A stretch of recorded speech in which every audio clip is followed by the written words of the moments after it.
अस्सलामु अलैकुम वरहमतुल्लाहि वबरकातुहू। खैर से हैं तमाम अहबाब, उम्मीद है इंशाअल्लाह बख़ैर होंगे। तमाम हज़रात से मुद्दिमाना दरख्वास्त है कि अगर अभी तक आपने हमारा चैनल सब्सक्राइब नहीं किया है तो रेड कलर का जो बटन है आप उस पर क्लिक करें और हमारा चैनल सब्सक्राइब करें और बेल आइकन को भी दबाएं ताकि हमारी जो आने वाली वीडियोज़ हैं वो आपको पहुँचती रहें, उसका नोटिफिकेशन पहुँचता रहे।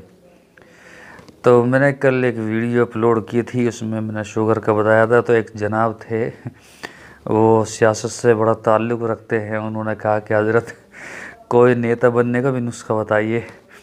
तो मुझे पहले हंसी आई और उसके बाद में मैंने कहा भाई नेता बनने का भी कोई नुस्खा है? मैंने तो शायद देखा नहीं। उसके बाद मैंने अपनी डायरी देखी तो उसमें एक बहुत पुराना लिखा हुआ था, मैंने लिख रखा था, तो मैं आपके साथ भी शेयर करता हूँ। उसके बाद में इंशाल्लाह जो मेरा आज का टॉपिक है बवासीर का जो नुस्खा है वो उसका तरकीब बताता हूँ।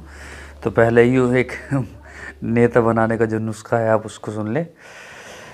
गुल हसद 5 तोला, गुल दगाबाजी 4 तोला, गुल हक तलफी 8 तोला, समर बदनसीबी 8 तोला, शरबत खुशामद 3 तोला, अर्क रिश्वत 9 तोला, अर्क दिल आज़ारी 12 तोला, पोस्ट तुखम बदी 4 तोला, ना लायकी की छाल 7 तोला, गुरूर की जड़ 9 तोला, तुखम कुब्र 3 तोला, मगरमच्छ के आंसू 10 कतरे।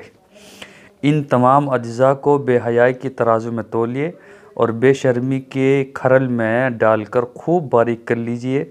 उसके बाद तासुब की छलनी से उसको छान लीजिए। नाखल्फी की हांडी में डालकर लालच के चूल्हे पर चढ़ाकर ख़यानत की धीमी धीमी आंच दीजिए।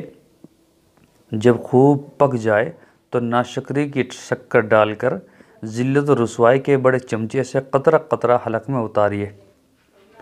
उसकी पहली खुराक ईमानदारी, दयानतदारी और देश की मोहब्बत के जरासीम को फ़ौरन हिला कर देगी। तो खैर नेतागिरी में तो यही होता है। बहुत से हज़रात, ऐसे भी नहीं कि सभी होते हैं 90%, लेकिन 1-2% सही भी होते हैं, वरना अक्सर व बेशतर यही होते हैं।